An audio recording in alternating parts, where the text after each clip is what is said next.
Sentiment ఫార్ములాతో తన నాయకత్వాన్ని బలోపేతం చేసుకునే దిశగా ముఖ్యమంత్రి రేవంత్ రెడ్డి ముందుకు సాగుతున్నారు అనే చర్చ రాజకీయ వర్గాల్లో జోరుగా సాగుతోంది. కాంగ్రెస్ ప్రభుత్వం 10 సంవత్సరాలు కొనసాగుతుంది అని విస్తృతంగా ప్రచారం చేస్తూ పార్టీపై పూర్తి పట్టు సాధించేందుకు వ్యూహం అమలు చేస్తున్నారనే అభిప్రాయాలు వినిపిస్తున్నాయి. పార్టీలో ఉన్న అసంతృప్త వర్గాలను కూడా తమ వైపు తిప్పుకునే ప్రయత్నాలు చేస్తున్నారని రాజకీయ విశ్లేషణలు చెబుతున్నాయి. గతంలో వ్యతిరేకించిన సీనియర్ నేతలే ఇప్పుడు రేవంత్ రెడ్డి కొనసాగుతారు అని వ్యాఖ్యానించడం ఈ వ్యూహంలో భాగంగా భావిస్తున్నారు. పార్టీతో పాటు ప్రభుత్వాన్ని పూర్తిగా తన కంట్రోల్లోకి తెచ్చుకుంటూ కార్యకర్తలకు భరోసా కల్పించేటువంటి ప్రయత్నం చేస్తున్నట్టు తెలుస్తోంది.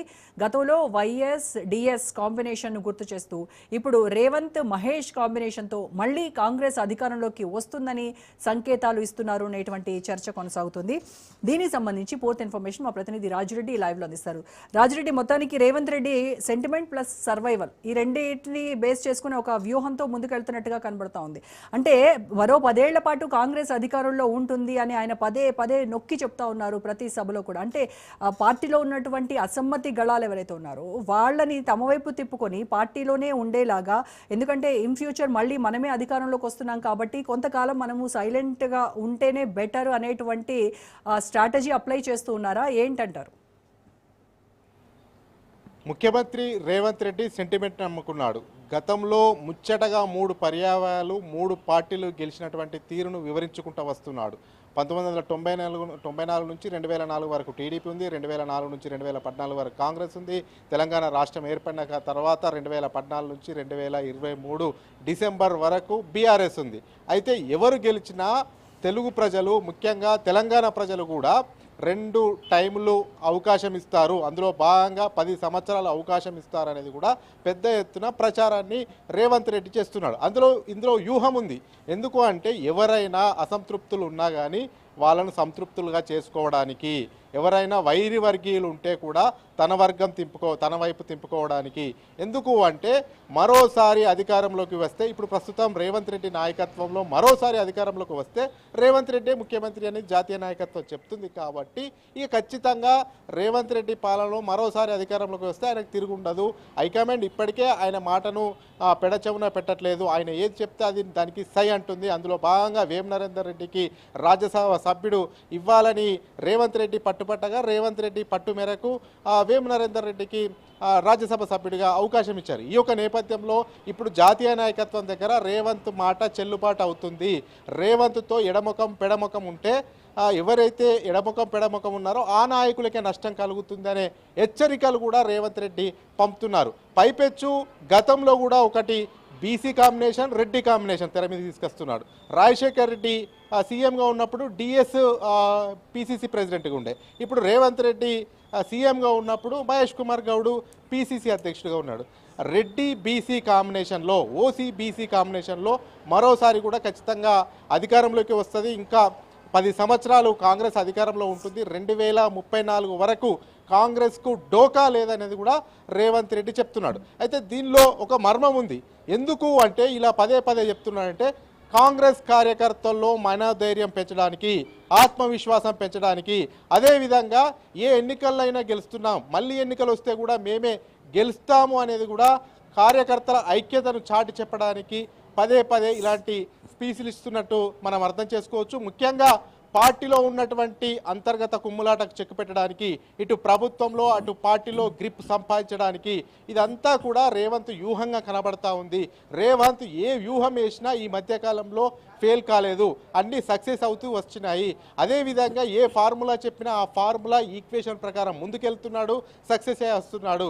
గతంలో కూడా ఖచ్చితంగా అధికారంలోకి వస్తాము, కాంగ్రెస్ను అధికారంలోకి తీసుకొస్తామని పెద్ద ఎత్తున పిసిసి అధ్యక్షుడిగా ఉన్నప్పుడు పాదయాత్ర చేశాడు. అంతేకాకుండా జనాల మధ్య ఉన్నారు. ఏ రకంగా అధికారంలోకి రాకపోతున్నాం, ఎట్లా రాబోతున్నాం అనేది కూడా పర్సెంటేజ్ అంకెలతో సహా చెప్పాడు.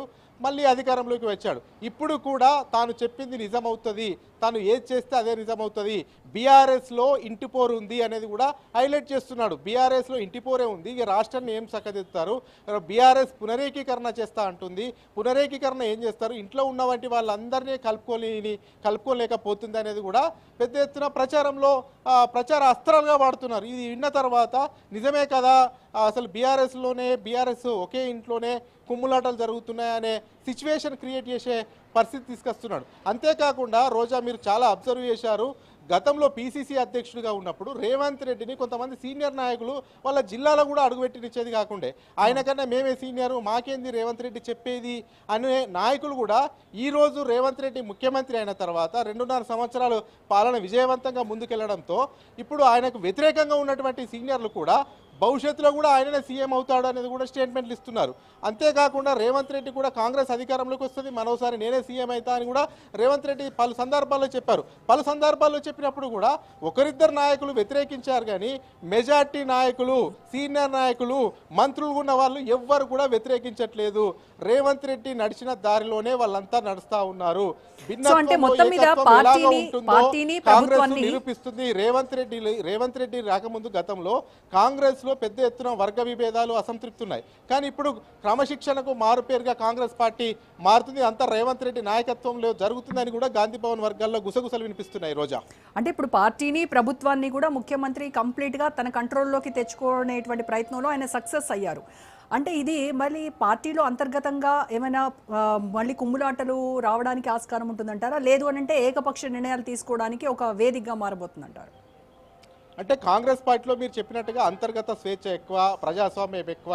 ఏ పార్టీలో లేనటువంటి ప్రజాస్వామ్యం కాంగ్రెస్లో ఉంటుంది. అయితే ఇప్పుడు రేవంత్ రెడ్డి కాలం అనేది నడుస్తూ ఉంది. రేవంత్ రెడ్డి ముఖ్యమంత్రిగా 2.5 సంవత్సరాలు ఉన్నారు. రేవంత్ రెడ్డి నాయకత్వంలో జూబ్లీ హిల్స్ బై ఎలక్షన్స్ ఘన విజయం సాధించింది, మున్సిపల్ ఎన్నికలు ఘన విజయం సాధించింది, అదేవిధంగా కంటోన్మెంట్ ఎన్నికలు ఘన విజయం సాధించింది.